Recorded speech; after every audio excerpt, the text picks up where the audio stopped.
Here's chapter 6 of Sandy, entitled Dad.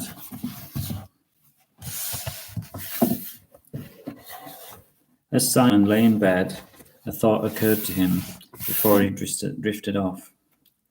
I hope she doesn't bark, he said to himself, and then the front door flew open and his dad blew in like a cyclone, shaking up everything, steady on his feet. Immediately, like a ritual, he went to the fridge and grabbed a cold beer. He sat in his armchair and zapped the TV on. He sipped his beer, savouring the taste, and then he reached for a chocolate biscuit that was strategically placed within reach. Goal, he shouted, spilling beer and chocolate biscuits onto the carpet.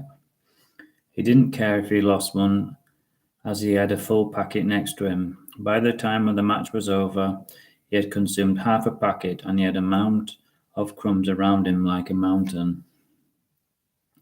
His snoring reverberated around the room, but Simon slept soundly, as he was so exhausted by the events of the day.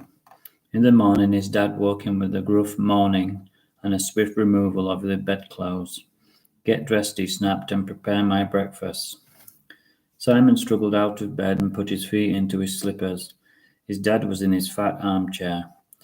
Where's my coffee? He grunted. Simon quickly switched the kettle on, heaped the coffee into the cup.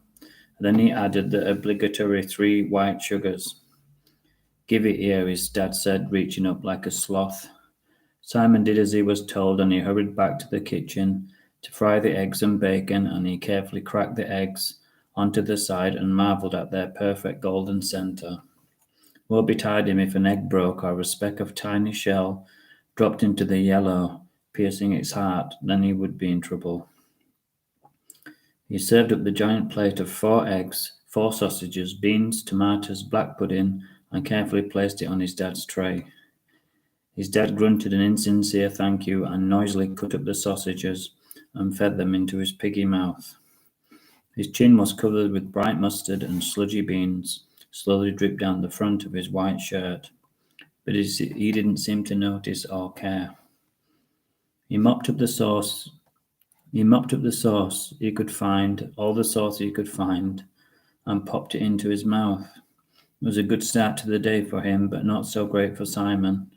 Simon busied himself washing up and keeping out of the way. It was 8:30 and he hadn't started getting ready for school yet. That didn't bother Alf, his dad. He was a brute of a man with an iron heart and a volcanic temper.